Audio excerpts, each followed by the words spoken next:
يا اخي تبقى قاعد في امان الله تلاقي الزمالك بينزل بيان طويل وتقعد تقرا فيه تتجنن تتخوت.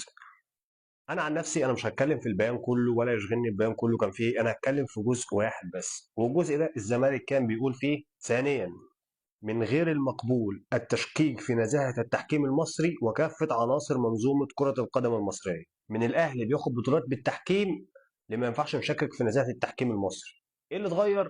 ما تفهمش. سبحان الله التحكيم بقى نزيه فجأة. إيه اللي اتغير؟ ما تفهمش. إيه اللي حصل؟ علشان الإعلام بتاعك من قديم الأزل عمال يقول لك إيه التحكيم، كل البطولات اللي خدها الأهلي بسبب الصفارة، أعطوا الزمالك العدالة التحكيمية ومش عارف هتلاقوه فين. طب معنى كده ان انت واخد العداله التحكيميه وانت كده مبسوط بالتحكيم، وما كنت بتشتكي ليه بقى بقالك 90 سنه؟ انا مش فاهم، الفكره غريبه بصراحه.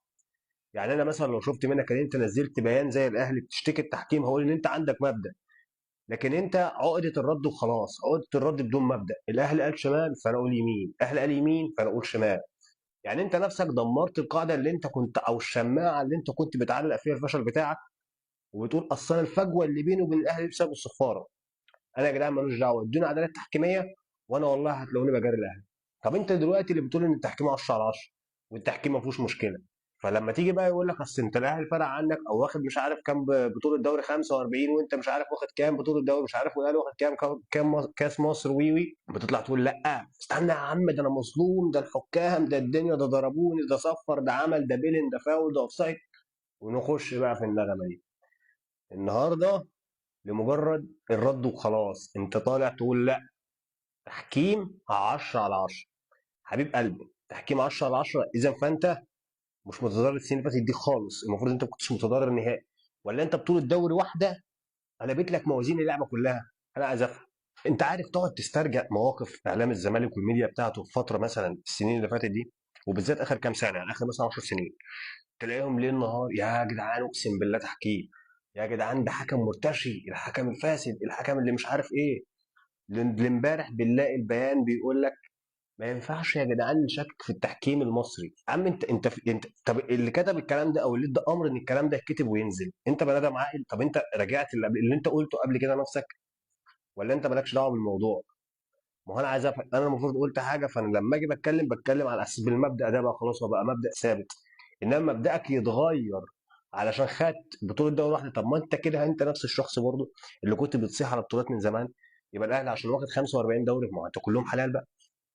لما الاهلي اللي متضرر وانت اللي بتقول لا التحكيم نزيه، ده يبقى انت اللي المفروض ما كنتش تاخد 15 دوري. ما دام انا اللي متضرر وانا اللي مظلوم وبقول لا التحكيم ده غلط وانت بتقول لا التحكيم ده صح، يبقى انت مقتنع بالبطولات اللي انت خدتها والاهلي مقتنع انت ان الاهلي واخد 45 دوري عادي خالص. كنت ليه بقى ماسك في نغمه اصلا يا جدعان انا اتظلمت، انا الطلبات انا ظلموني، انا ضربوني، انا مش عارف ايه، انا ايه، وعماله بتهل وتشتكي هنا وعايز تجيب ده ومش عارف ايه وبتاع. وكنت راسم شماعه كده معلق فيها الاخفاق، انا مش هقول فشل، ماشي، الاخفاق اللي انت اخفقته علشان مثلا الجماهير ما تطلعش تنتقدك، اصل مش عارف عشان تهدي الدنيا حوالين منك، اصل مش عارف ايه. ثانيا انا برضو بسال كلمه للجمهور، يعني اصل لما المبدا اتغير وبقى في شرخ في الكلام، انت مثلا ما رجعتش نفسك كده؟ طب احنا ليه كنا بنقول تحكيم ومش تحكيم؟ لما انا شفت النادي بتاعي بينزل بيان بيقول ان التحكيم 10 على 10 وان احنا مش عارف ايه ولازم المنظومه مش عارف ما حدش يشكك فيها، امال انت كنت بتشكك ليه؟